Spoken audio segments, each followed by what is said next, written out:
From a deeply haunted war vessel to a road riddled with spirits, here are the top 5 haunted places in Texas you should never visit. Number 5 on this list is the Plaza Theater Performing Arts Center.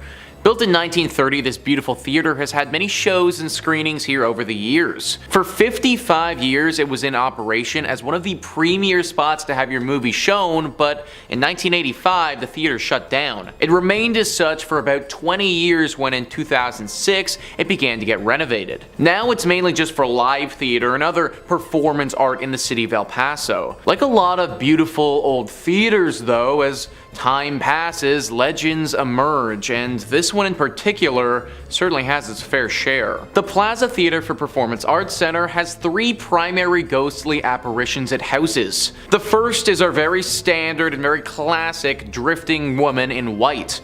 Looking sad and down on her luck, the spirit of this woman will often drift around through the rafters and has been seen by many workers throughout the years. The second is a man in all black who materializes in front of people. He's described a bit like a shadow creature, but slightly less menacing.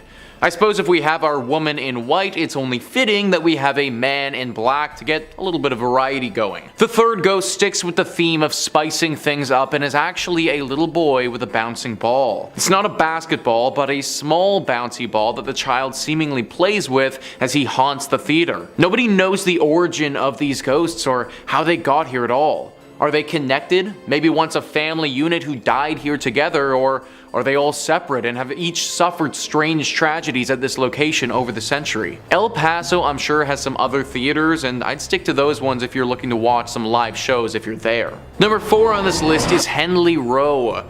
Located on the Texan island of Galveston on the Gulf Coast, this is the most famous haunted spot for locals in the region. Texas Highways writes, "It's not surprising that Hendley Row is a hotspot for supernatural activity. Completed between 1855 and 1858 for shippers and cotton brokers, it was the town's tallest structure during the Civil War. The roof doubled as a Confederate lookout for Union ships. Galveston and nearby barrier islands, history have been laced with tragedy. It was the site of a bloody Civil War fight, and serial epidemics of yellow fever decimated the populace. Hurricanes blast through regularly. The 1990 storm left up to 12,000 casualties in the worst natural disaster in US history. No wonder Texas writer Brian Woolley called Galveston an old cemetery with a beach attached. The resident ghosts of Hendley Row represent aspects of Galveston history. There's the Confederate soldier seen on the roof and around the building. The bloodied teenage factory worker is a vestige of the building's cotton grading days. The lady in white and the running and playing little boy and little girl are thought to be 1900 storm victims. The upper floors house apartments and offices now, but Hendley Market's glass ceiling reveals views of stairs and landings. During renovations, workers reported tools mysteriously moving around. Staff recall other spooky experiences as well. Some years ago, a friend gave her old photo of Dr. Wilbur from a house on Church Street that's always displayed in the shop. When Hurricane Ike inundated the building with 10 feet of water in 2008, the photo went undamaged while many other things were destroyed. Every year on November 1st, employees construct an elaborate Day of the Dead altar that includes the photo and lighted candles. Before closing, the staff follows a 3-person backup routine to ensure the candles are completely extinguished, even dousing them with water. Yet almost every single year, 1 or more candles are burning the next morning. I can't imagine working at a place where we had to light candles for our ghost altar. Like, that action alone would make me want to quit immediately. I suppose the one good thing is that the ghosts here don't appear to be particularly evil or wanting to inflict harm. Number 5. The Screaming Bridge. Now, our first Texan urban legend is a long-told story based on a real tragedy. The accident on Screaming Bridge. Geesh, if that is not a name, that sounds more like it belongs on Hogwarts campus than it does somewhere in Texas. Over 50 years ago, several students were carpooling home after their football team defeated their rivals in a major victory. The students were riding high, celebrating, and were definitely not concerned with driving safely. I mean, come on, they just won the big game. Who wouldn't be celebrating? The bridge running through Arlington's River Legacy Park was wide enough to accommodate maybe one car at a time, if that, and the students were hollering and hooting and not even remotely looking at the road, drowning out the outside world and focused on themselves and this beautiful moment in time, not worrying about their future, their surroundings, the car speeding towards them. Unfortunately, by the time anyone could realize what was happening, it was too late to stop it. The cars collided, erupting in a horrifying explosion, claiming the lives tragically of every single person involved in this crash. Now, this bridge can only be accessed by foot now. It was then given the name Screaming Bridge, in honor of the horrible events that had happened up there. Now, local legends state that if you do journey up to Screaming Bridge and you stand looking right over at the river, you'll be able to see the apparitions of tombstones of all the victims. Goes a little further though. Visit up at midnight on the day of the crash, the anniversary. They say you're able to hear the screeching of the cars and the screaming of the victims. Hence, Screaming Bridge. Scary, scary stuff. I'm probably gonna take a little detour if I'm ever down in Arlington. I think I'm good. I'm sure there are plenty of non-haunted bridges for me to keep my feet on. And if you're looking for way more scary content, Top 5 Scary is the place to be. We've got urban legends from across the globe, horror movies, true tales, cryptids, ghosts, aliens, just about everything scary you could shake a stick at. So stay subscribed, but way more importantly, stay scared.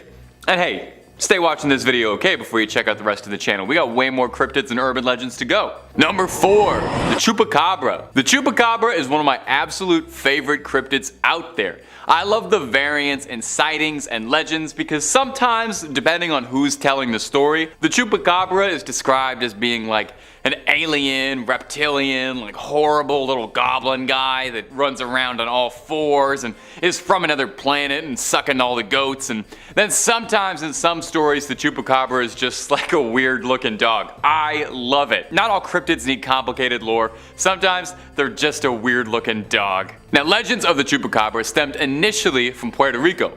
Most cryptozoologists believe with stories dating back to the 1970s. Livestock was found going missing all around this one small town, Mocha, and were initially assumed to be the work of some cult, but later reported to be thought to be the cause of an animal, as all the livestock found had bite marks and their bodies bled dry. Now, the name Chupacabra literally translates to goat sucker, which is so funny that when you learn that, it is impossible to ever unlearn that. Now, this creature is a widespread phenomenon reported across the Southwest and Mexico, but Texas, of all places, seems to be a real hotbed for the creature. One very determined author, Ben Radford, who's a researcher at the Center for Skeptical Inquiry, and he even penned a book appropriately titled Tracking the Chupacabra, says that Texas is a Chupacabra factory, one of the foremost places in the world associated with the beast. One of the more recent sightings and one of the more viral ones that was going around was a few years ago in Amarillo. A zoo's security camera captured weird footage of a creature standing on its back legs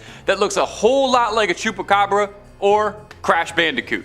You decide for yourself. Coming in at 5, Arlington's Screaming Bridge. Now, this Texas legend will quite honestly make your hair stand on end.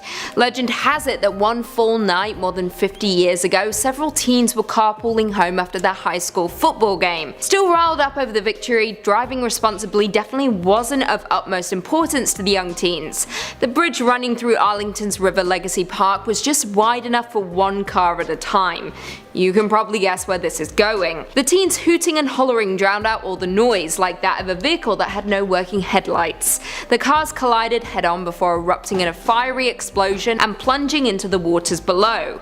Nobody survived. The bridge is now closed to vehicular traffic, with the site only accessed on foot. However, it now has a new name gifted to it by locals, Screaming Bridge, a name which was coined after the first brave souls went exploring along the bridge and experienced events that can only be explained by the supernatural. Legend has it, if you stand on the bridge and gaze into the river below, you'll see a tombstone for each of the deceased with their names, date of birth, and death.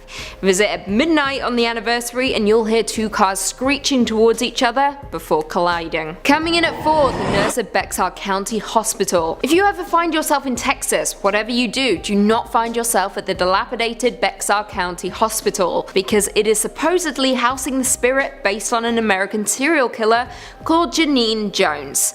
Now, the real-life killer is responsible for the deaths of up to 60 infants and children in her care as a licensed vocational nurse. during the 1970s and 1980s. In 1994, she was convicted of murder and was sentenced to 99 years in prison with triple credit. Now, the legend of the nurse at Bexar County Hospital is similar treading, with legends stating that a murderous spirit used to wander the halls killing patients in order of their room number, first 201, then 202, 203, 204. It began in one ward where patients all began asking about one particular nurse. However, when the staff checked the security camera, they found the patients speaking to seemingly no one. They saw the curtains close on their own, tracheotomy tubes get pulled out by an unseen force, but then, very quickly, the patients began dying in their room number order. Like I said, many Bexar County locals believe the legend to be based off of Janine Jones, but what do you guys think? Coming in at 3, Summit Elementary School. In Amarillo, Texas, there's a haunting legend surrounding a closed and abandoned school that everyone avoids. The Summit Elementary School is one of the most haunted locations in all of Texas, and its dark history makes it a hub for ghosts and spirits alike. The school was open up until 1972 and is haunted for numerous reasons, including a janitor who killed students and stuck them in the boiler, racially motivated murders that took place in the school, and murdered prostitutes hidden in the walls. These are just a few of the legends surrounding the terrifying building. Worse still, legend has it that if you're brave enough to visit the abandoned school at night, your car may do strange things. Swings will move by themselves and you might even hear voices coming from the walls. Honestly, this school is beginning to sound like the one from Marianne, which is a French horror series you all need to watch immediately. Do it. The Queen demands it. Number 5. The Ghost Bride of Galvez. To Texans, it's no secret that Hotel Galvez is haunted. The Grand Galvez, as it's known now, first opened its doors in 1911, and since then has been said to be home to all manner of haunting, but the most retold story is that of Audra, the Ghost Bride of Galvez. Audra was a 25-year-old bride-to-be getting married there. Her betrothed was a young sailor who would frequently leave her on her lonesome while he was out on a voyage. During the periods where the sea would separate the two lovers, Audra would rent out room 501, climb out the ladder to the rooftop, and wait on the rooftop turret with love in her heart for her sweetheart to return. Now, one day during a catastrophic storm, Audra was told that her fiance's ship capsized, and overcome with grief, Audra took her own life on the roof of the hotel. Tragically, as if this wasn't sad enough, her groom would arrive a few days later, eager to surprise and re-encounter his bride as he'd survived the capsizing. And although he was never able to be with her physically again, if you believe the stories, she might still linger around the premises.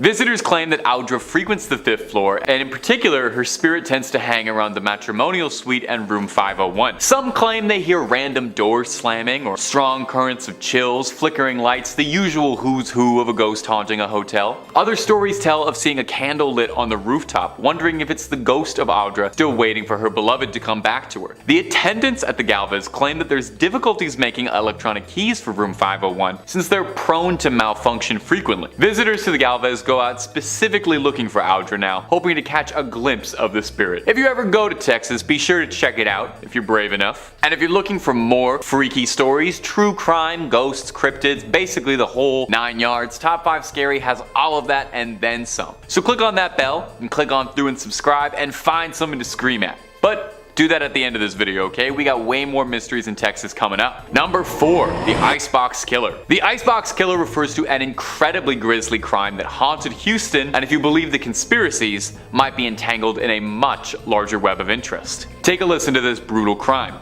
On June 23, 1965, 2 Houston police officers were sent for a fairly benign wellness check and went to investigate the home of a suburban family, the Rogers, Fred and Edwina, and their son Charles. Edwina's nephew was concerned because he hadn't seen or heard from his aunt in a concerning amount of time. The 2 officers went to check the house and got no response from a knock. A look around in the backyard, they found a makeshift barricade on the back door, which was more than a little suspicious, so they entered the house. One of the 2 detectives opened the fridge instinctively and saw a pile of raw meat in the fridge. The detective dismissed it as boar or pig, and you can probably see where this is going. They opened the vegetable crisper and were disgusted at what they found: the heads of Edwina and Fred Rogers. Police suspected initially that the son Charles had been behind it, but why, no one was particularly sure. Now, here's where this already upsetting strange case gets wild. There are allegations that Charles Rogers was present the day of the JFK assassination, and some allege he was one of the 3 tramps photographed with police escort by Dealey Plaza. The conspiracy alleges that Charles Rogers, who was a former Marine and served in the Office of Naval Intelligence, was involved somehow in the larger assassination plot, and the claim is that somehow his parents discovered his involvement with the conspiracy and he had to silence them and flee. A bold claim, but Charles Rogers was never found. No proof of a body, despite being declared dead. Now, did he vanish? Or was he himself silenced to tie up a loose knot as part of something infinitely larger than himself? We may never truly have the answers for this one. Number 5 on this list is Woman Hollering Creek. The Woman Hollering Creek is a very scary and haunted place located very close to San Antonio. It's haunted by a very dangerous ghost of a woman. The legend says that a woman who was in a horrible marriage, one where her husband would sadly her, started to lose her mind. She fell into a deep depression and in the creek that we're looking at, drowned her. She did this right before she took her own life as well, making it one of the saddest tragedies in this region's history. Well, it seems that her spirit never actually moved on. Her ghost is believed to regret what she did and how it all happened and can't find peace. Her regret manifests itself in a very sick and scary way though.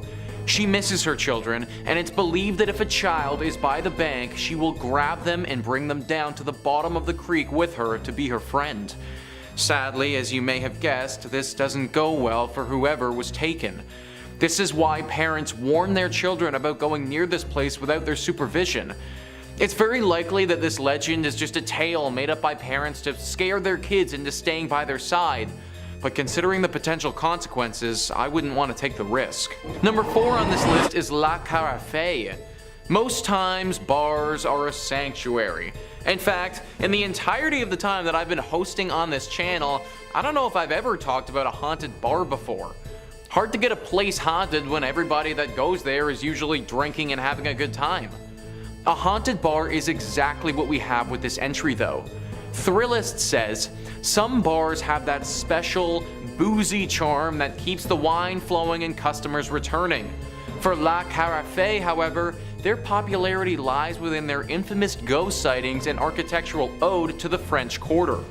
Built in 1847, this bar is said to be the oldest pub in the downtown Market Square district. Every inch of the cozy nook sports an eclectic history, from the numerous black and white photographs on the walls to the tales of important figures such as Sam Houston being a regular guest there. And considering this building's antiquated age, it's no surprise that a couple of phantoms also call this place home. Among the rumored residents is a former bartender named Carl, who still clocks in for his shift and keeps an eye on the establishment, especially on the second floor, which is reportedly vacant after closing time. Customers have also reported glasses breaking, hearing heavy footsteps and eerie bangs, and sensing cold spots in the bathroom. This is definitely a weird one because nobody really knows why this place is as haunted as it is. Like, yes, the bar owner kind of makes sense, but from my reading, he didn't die in an unusual or tragic way by any means, just a normal passing. I suppose the good thing here is that these spirits don't seem to be particularly aggressive, and if I could just get a drink with some ghosts without fearing for my life, then I mean that'd be pretty cool. However, ghosts are unpredictable to say the least, and I'm sure that there are plenty of other bars in Houston that aren't haunted where you could grab a beer. Number 3. The Black-Eyed Children. Our next entry details the paranormal sighting of a cryptid called the Black-Eyed Children. Nailing down the first earliest sighting of Black-Eyed Children ever is difficult since there are some conflicting reports, but most people tend to agree that the first widely recognized instance of this was from a journalist in Texas in 1996 all the way down in Abilene. Brian Bethel was a journalist working at the time, and he said he stopped in a parking lot near a movie theater to write a check. He heard a knocking on the door of his car, and he looked up from his pen and paper and said, and I quote, I'm quoting him on this, he said he felt a soul-racking fear looking out at a boy and his younger brother. The boy told Bethel that he and his younger brother both wanted to catch a movie, but they didn't have any money. Bethel was uncomfortable with this, but dismissed it as just having the jitters. The two kids told him that, hey, we're just kids, nothing to be scared of, and that they didn't have any weapons, which is, You know, that's a totally normal thing that kids would say to you in a parking lot all the time to calm you down. Bethel told the boys that the movie they wanted to see was already playing and they wouldn't be able to make it in time. Since this was in 1996, we could only speculate on what they wanted to see, but I'm pretty sure it was the Arnold Schwarzenegger classic Jingle All the Way. Anyway, Bethel said when he broke eye contact with the young little weirdos, he found himself completely swallowed by his own fear. The boy's eyes then became completely black, obsidian as midnight on a moonless night. Bethel's story kickstarted a number of sightings of these black-eyed children across Texas and even showing up in other states. No one's got any idea just what they were or what they wanted really. Like, what are they? What are their goals? Were they even human or just creatures sort of masquerading as humans? And did they really just want to see a movie and maybe he should have just driven them down to the Cineplex? We may never get answers on that one. Number 2, the Candy Lady. Now our next story is a real sweet one. It details an old urban legend about a nightmarish figure named the Candy Lady. Does she know the Candy Man, do you reckon? I bet they would be a great fit for each other if anyone wants to set that blind date up. Anywho, the Candy Lady, despite the sweet nickname, was a ruthless criminal with little regard for her victims. Her real name was Clara Crane, but history remembers her as the Candy Lady since that's way scarier. Get ready for a humdinger of a ghost story. In 1895, she was accused of poisoning her husband by slipping him caramel candies that she had laced with something lethal. Now, a couple years before, this young couple had lost their child, causing Clara to become distraught. Clara blamed her husband for what had happened to the child, leading her to add a little extra sugar to his sweets. Oh, I'm making light of this. That's terrible. If she poisoned her husband, that's just terrible. I don't want to joke about that. Clara was deemed unfit for trial and was placed in the North Texas Lunatic Asylum, which, don't worry, thankfully received the much more pleasant name as Terrell State Hospital down the line. I can't believe that's ever what it was called before. Imagine getting sent to the North Texas Lunatic Asylum. Unfortunately, her stay at the North Texas Lunatic Asylum would not be the end of her legacy. I just wanted to say it again one more time. I'm sorry. Can you blame me? In 1903, people started going missing around the town Clara lived in. Bizarrely, relatives of the victims would report finding candies and candy wrappers around their home. Sometimes there would even be threatening little notes on these candies. Locals started speaking again of Clara Crane, the woman who infamously poisoned her husband with dark candies years back. Now here's where it gets bone-chilling. A nearby farmer found a bunch of teeth in his fields and then discovered the body of the town sheriff in his field without his choppers and forks in his eyes and candy in his pockets. Now, no one knows what truly became of Clara Crane. There's not really a lot of records for this thing, but she's become a great ghost story to locals who tell the tale of her luring people away with her sweet little treats and taking their teeth and eyes in return. Oh my god, that's giving me a toothache just talking about it. We have to move on from this one, otherwise I'm gonna have to book a dentist appointment soon. Okay, moving on. Number 1, the Donkey Lady. I saved the best for last. Our last entry is the bizarre legend of the Donkey Lady. Now there's a few variations on the origin of the Donkey Lady, but the stories always end up the same horrible way. And we'll get there in just a minute, but let's take it all the way back to the start. And to go back to the start, we gotta go sometime in the mid-1800s. The story goes that there was a family that lived near Elm Creek, way down in San Antonio. They had a modest farm property, a husband, a wife, and their children. One day, a $5 man from up north rode past their property and taunted the family for the donkey that they had. Not sure why you'd do that. He's clearly never seen a fistful of dollars. You never make fun of a man's mule. It's the fastest way to end up in a coffin. Anyway, the mule didn't take too kindly to being laughed at and bit the man over his taunting. This man was enraged and beat the donkey within an inch of its life, at which point the mother of the family came out and started to pelt rocks at this strange traveling donkey hater. The man couldn't just leave well enough alone, because as legend goes, later that night he brought a posse back to come burn down the farmhouse and blocked up all the exits to burn them inside.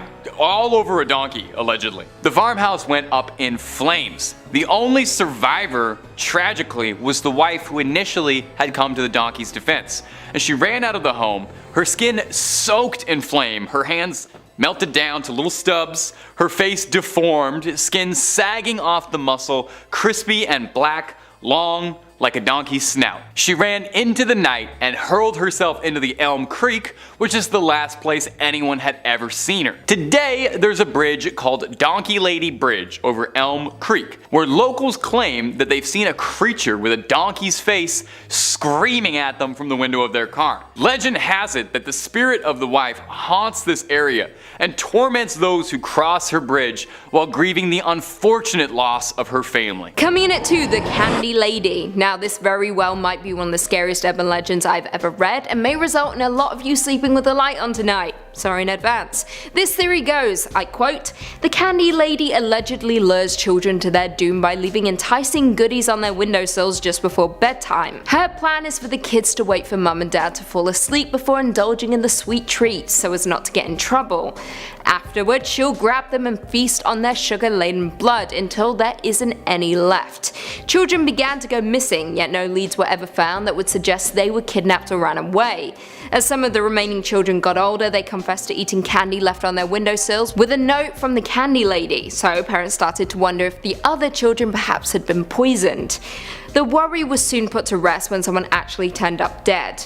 Not a child though, but a sheriff's deputy who had been investigating the disappearances.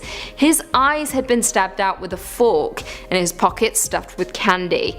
A farmer also found a child-sized set of teeth inside a candy wrapper one morning while tending to his fields. Very creepy. The legend still remains in Texas, and whenever children go missing, people are very quick to blame the Candy Lady. And finally coming in at number 1, Black-Eyed Children. Black-Eyed Children or Black-Eyed Kids are a contemporary legend of supposed paranormal creatures that resemble children between the ages of 6 and 16 with pale skin and black eyes who are reportedly seen hitchhiking or are encountered on doorsteps of residential homes. Now, children are creepy already. They say strange things and their innocence allows them to breach the barrier between the living and the dead that we jaded adults just don't possess. However, the Black-Eyed Children legend is one for the history books and is downright terrifying.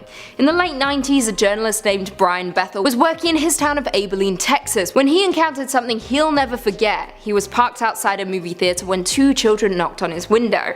Brian couldn't quite understand why, but he was completely overcome with fear at the sight of them. He rolled down the window regardless, and the kids asked him for a ride back to their home so that they could get cash for the movie. His fear, however, made him hesitate, but the children were persistent. They then began to say some weird things, like, "We're not armed" or anything. Brian looked back at the kids and noticed how their eyes had turned pitch black. They then began screaming at him that they could only come in the car if he invited them in, so he quickly drove away. He spread the word about the Black-Eyed Children and was surprised when a lot of other people came forward reporting similar experiences. Number 3. UFO sighting. In December 29, 1980, Betty Cash saw something on the outskirts of Houston near Dayton that would change the course of her life forever, as she made a close encounter of the third kind. She was driving her friend Vicki Landrum and Landrum's grandson home one night at 9 p.m. when the three of them noticed a bright light in the sky. Betty Cash described it like this: "We didn't know what it was, but we knew there was something that was lighting up the sky. We all began to feel heat, and all of a sudden Vicki screamed for me to stop. When I stopped, I went forward and her handprint was embedded in the dash of the car, and I thought, well, I've got to see what this is. So I got out, I walked towards the front of the car, and I stood there looking up, trying to figure out what this object was. Then a diamond-shaped object appeared with flames shooting out. The heat was tremendous. When I reached for the door handle, the door was so hot I couldn't even begin to open it. The only thing I was thinking was, are we gonna get out of here alive? And then seemingly as soon as it appeared, it disappeared, and Landrum stated that moments later, a large squadron of black helicopters soared over the area.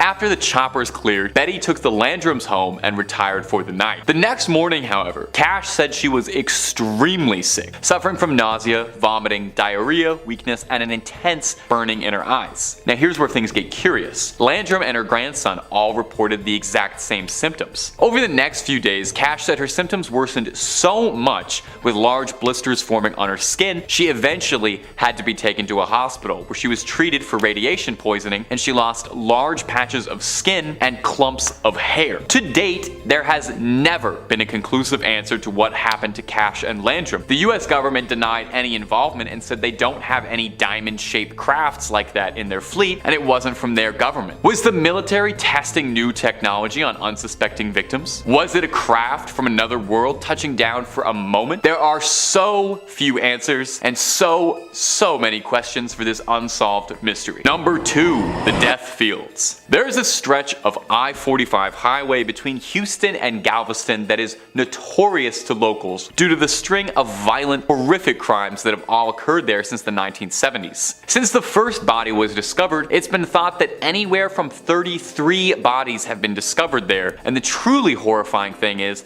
how little police and authorities seem to have on this case. Initially, detectives believed that this work was that of a serial killer, due to the sheer number of bodies being found in the area, but over time some have wondered if it could be multiple criminals. Most of the victims have been young women, typically around college ages. The FBI has said that the agency's behavioral experts have created a profile of a possible killer, but there are no known witnesses to any of the crimes and no common person to connect them all. An official statement that was given by the FBI said that the signs point to one killer, although multiple killers can't be ruled out. Given the nature of the area where the bodies were found, it was likely someone with roots in the area, someone who would have known these fields were a good place to hide a body. In 1998, a man named Edward Howard Bell was arrested and claimed to have been involved in the deaths of 11 girls in Galveston County. And although he was a suspect in the aforementioned I-45 case, police unfortunately didn't have enough evidence to tie him to those larger crimes. Only one death on the I-45 was ever convicted, when Louisiana police arrested Kevin Edison Smith in 2009 on a completely unrelated charge. A DNA test found that it matched the body of a girl who had disappeared from Texas in 1996 and whose body was tragically found on the I-45. From this confession and conviction from 2 different criminals, it's suspected that multiple people were involved in these grisly crimes. Hopefully one day this case can be closed for good and the I-45 can go back to just being a highway. And number 1, the servant girl Annihilator.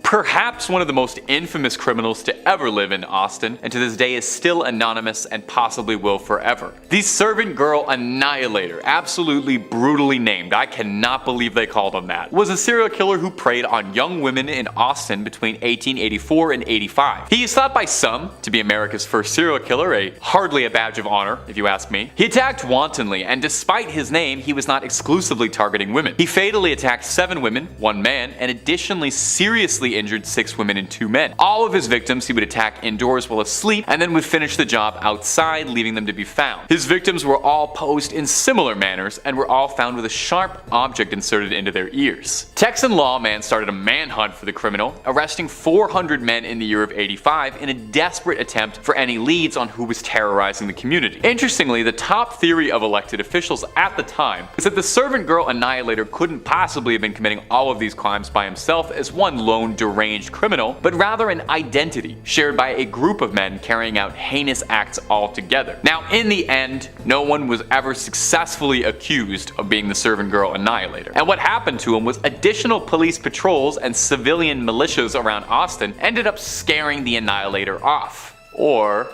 so you think. A theory, although an outlandish one, is that the servant girl Annihilator would move to London to continue his crimes, as 3 years later, the Whitechapel killings would start and Jack the Ripper would terrorize the streets of London, leading to some people suspecting that maybe these 2 lunatics were connected in a way. Think about that, a globe-trotting serial killer wasn't content with just one, had to move, get 2 different scary nicknames. Imagine if both your nicknames were servant girl Annihilator and Jack the Ripper. A little much for one guy, if you ask me. Number 5, the Lexington. If you're a Texas native, then you probably don't need much introduction to the USS Lexington. Formerly known as the Blue Ghost, the decommissioned aircraft carrier now stands as a museum, and it's thought by some to hold a lot more than some old war relics and stories. It might just contain some old souls who've never quite left its service. The museum's director of operations, Charles Russell, claims that the museum receives hundreds upon hundreds of reports of supernatural material and inexplicable activity and sightings every single year. Most famous among them is a benevolent ghost dressed in a sailor's uniform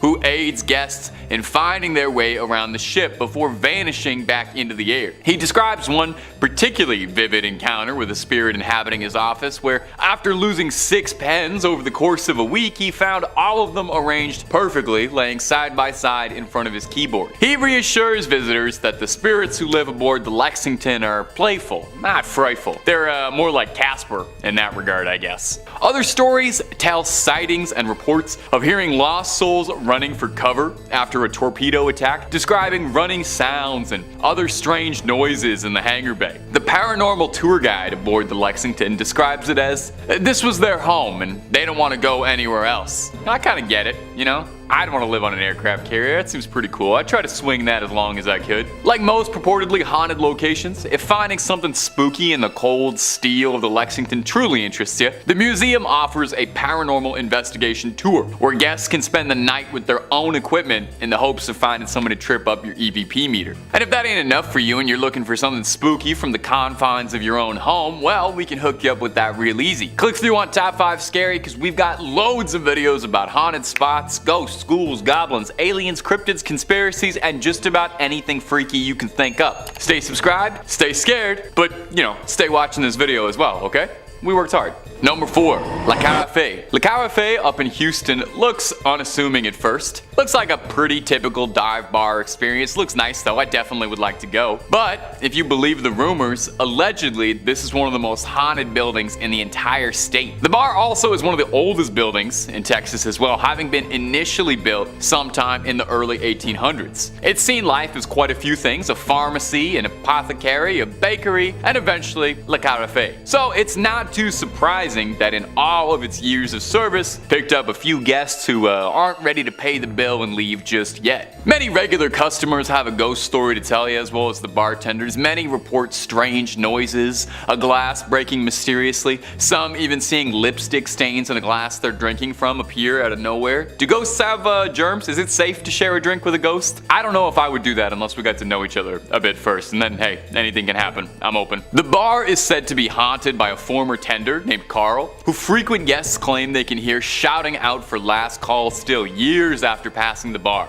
Some claim they can see Carl's silhouette through a second-floor window. Another ghost said to haunt the premises is the Lady in White, who supposedly pushed attractive women down the stairs. Hardly a way to get them to like you, let me tell you from experience. She's thought to be the ghost of a woman who ran a cat house near the Carafe. Believers say that they see orbs and mist in photos and feel cold spots all over. I guess you could say they serve up more than one kind of spirits.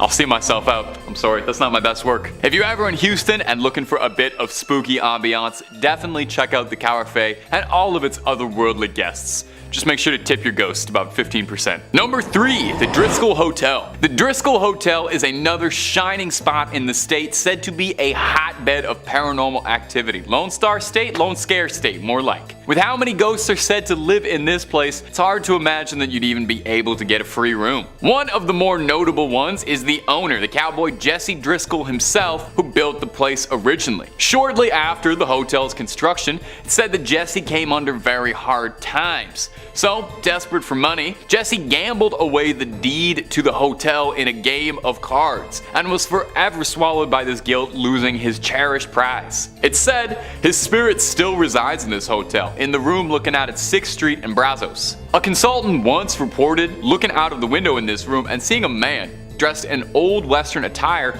puffing a cigar, asking, "Hey fella, what are you doing in my room?" When he flicked the lights on and off to make sure he wasn't seeing what he thought he'd seen, the varmint disappeared, leaving behind only a trail of smoke. Another notable ghost guests like to talk about is the Bride, the ghost of a distraught woman who ended her life in the early 1990s after her wedding was called off, as she blew through all her money in a desperate coping attempt. I get it. Guests say that they see her ghost towing bags up and down the halls of the hotel, still running mad. Now I'll leave you with one last good spooky story out of the Driskill. There was actually so many for this one. Definitely read up on it at home or visit if you're nearby. It seems like there's a lot going on. There's a painting on the 5th floor. It's a painting of a little girl holding a bouquet of flowers in one hand and a letter in the other. Paranormal enthusiasts claim that this painting is the daughter of a US senator who who passed away in a freak accident at the hotel, and her spirit lingers on in the canvas. Guests claim that they can feel something tugging at their coats or legs when they walk on by. Oof, it's a little too interactive for me for an art experience. Number 3 on this list is the USS Lexington. The ship has its own museum dedicated to it now, and it is 100% haunted. The decommissioned World War II aircraft carrier is riddled with different phantoms. This museum is literally said to receive, on average,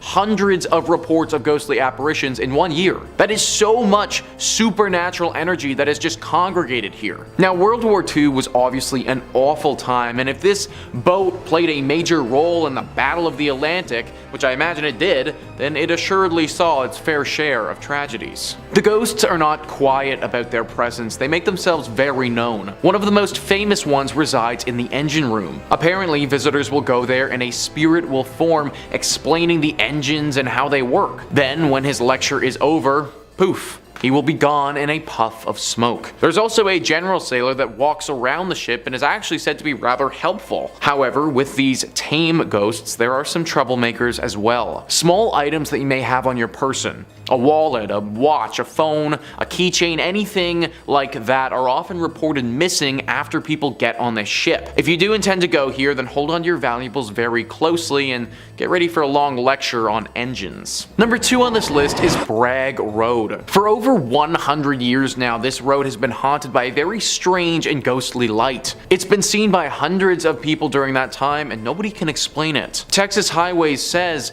in the heart of the big thicket is Hardin County, and in the heart of Hardin County is the infamous Bragg Road, home to countless sightings of the ghost road light that appears to nighttime travelers on the road between Saratoga and the defunct village of Bragg Station. Before the current road was built, the Arrow Strait clearing served as Santa Fe Railroad's branch line built in 1903. From its inception, locals considered the line haunted by Mexican laborers murdered by a thieving foreman, a deserter shot by Confederate soldiers, a hunter lost forever in the woods, and a decapitated railroad brakeman searching for his head. But all the stories share a common theme, a floating orb of light. The road replaced the railroad tracks in 1934, but the light remained, seen by hundreds of people over the decades. In the 1960s, Archer Fullingham, editor of the County News, spread its notoriety in articles. National Geographic published a clear photo of the light in a 1974 feature about the Big Thicket. Texas folklorist Francis Albernithi documented sighting stories from the old-timers and young folks alike. In 1997, Hardin County designated Bragg Road as Ghost Road Scenic Drive Park. A pretty road through the woods in the daytime turns into a spooky spot for supernatural sightings by night. Word is the most auspicious times to see the light are on moonless autumn nights. What the heck is this light that has been haunting this place for all these years? Even National Geographic, a very highly reputable column, has posted stories on it with actual photos including it.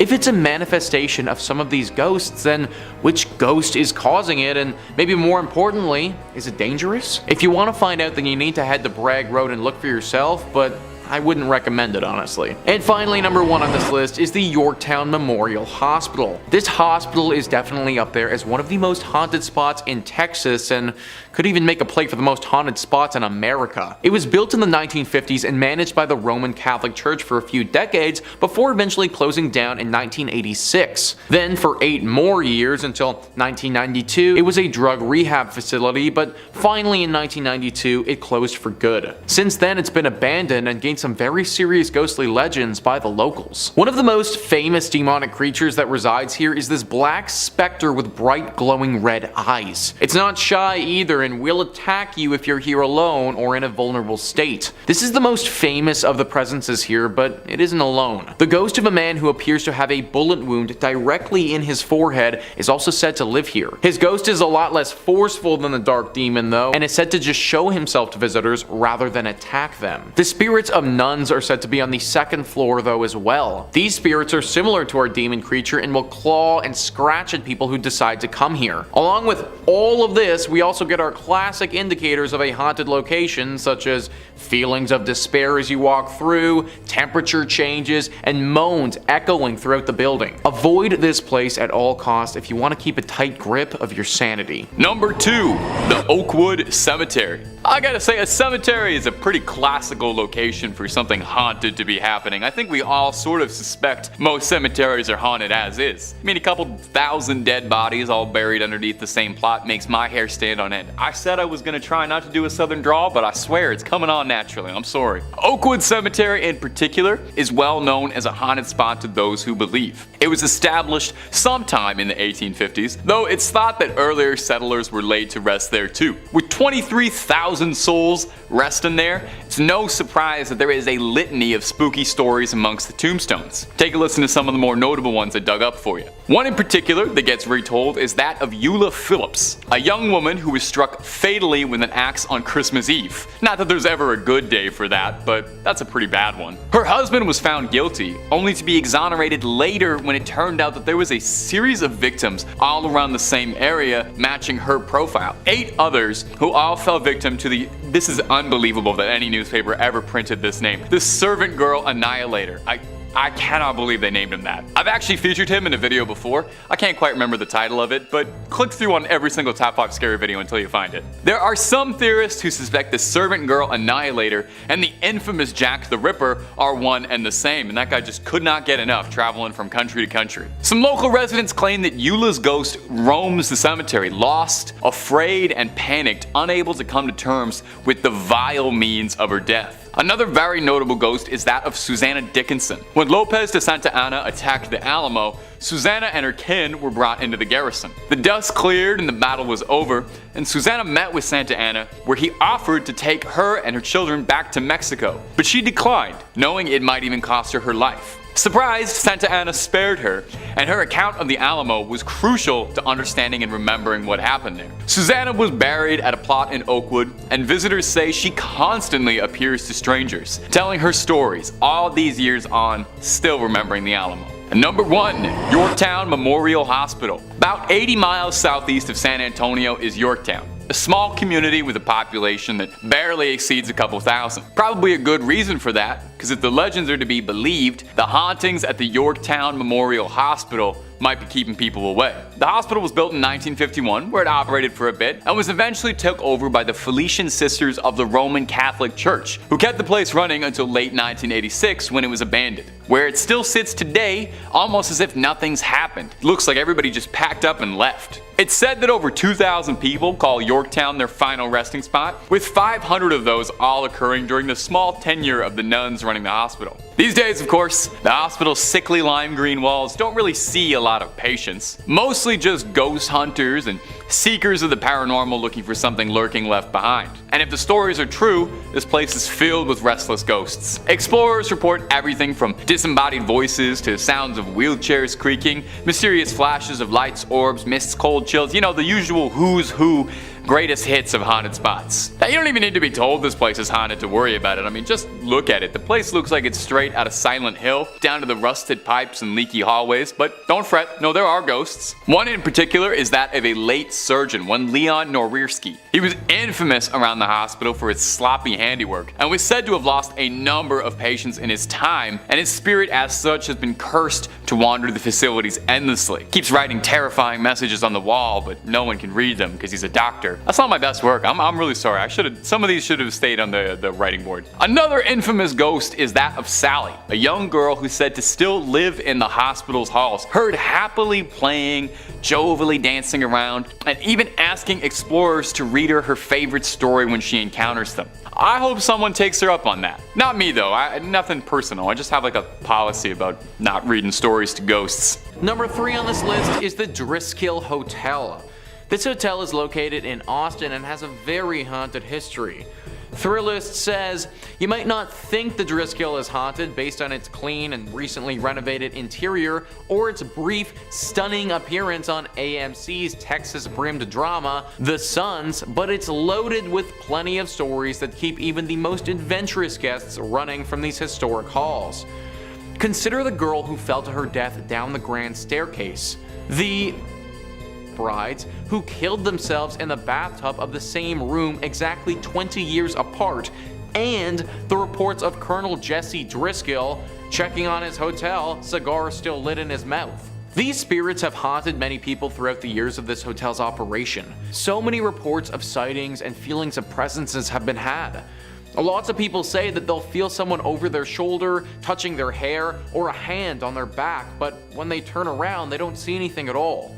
A few rooms in particular have had some stark temperature changes happen to them, so much so that people have had to request to change rooms because it got so cold.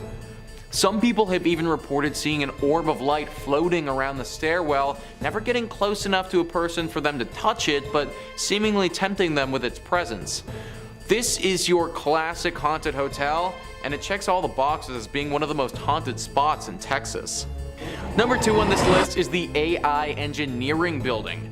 Now these days when somebody says AI, you automatically think of artificial intelligence, but that's not actually what this AI stands for. It actually stands for Animal Industries. Texas Highways says in 1959, Roy Simmons, foreman of the meat locker in Texas A&M University's old Animal Industries building, was performing a bit of a routine butchery on a slab of bacon. As he was cutting toward himself, the knife slipped in his hand, stabbing his leg near the groin. The blade cut open his femoral artery. His assistant, who'd stepped out for a moment, returned to find him bleeding out on the floor. An ambulance was summoned, but in vain. Simmons died before he could be removed from the building. Sims' death was a tragic accident, but it doesn't take much for a tragic accident to take on a more ghostly cast. In the daytime, we never thought much about any ghosts or strange occurrences, says Jeffrey Saville, a Texas A&M professor who was an undergrad and grad student in the 1970s. It was the nights when we were in the meat laboratory conducting research, usually by ourselves, that one would hear strange noises or feel like you weren't alone. Over the years, Saville says, students and custodians working in the bowels of the building have reported invisible footsteps, strange noises, and objects scattered far from their original resting spots. Saville attributes many of the stories to the natural spookiness of an old building and noisy machinery such as the elevator and the refrigeration compressors. A series of renovations of the building have turned the site of Sims' accident into an office space. Whether or not Sims' ghost roams the hallways, Saville says, one thing keeping his memory alive is the lesson offered by his death. It became a precautionary tale each semester as we visited with students about safety and meat cutting. It gets their attention when you tell them that somebody lost their life because of a knife accident. And I imagine it also gets their attention when his literal ghost is haunting them as they try to learn. If you're big into Animal Industries, then maybe look at some other schooling options before settling in on Texas A&M. And finally, number 1 on this list is Goatman's Bridge. Now this bridge isn't the greatest of all time like the name might suggest. In fact, it's probably one of the worst bridges of all time based on how freaking haunted it is.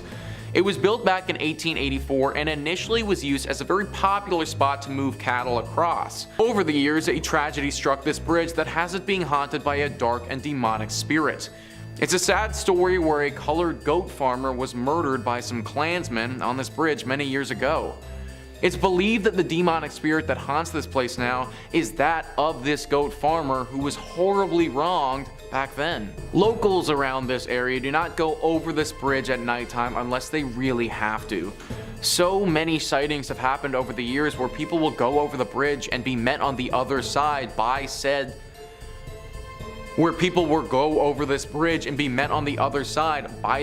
angry spirit. He doesn't hold back against you either and will make you pay for the sins of others. Disappearances have happened at this bridge several times, and people have reported being attacked but managing to get away with their lives. If it's nighttime, then do not go anywhere close to this bridge because it may actually be the last thing that you ever do.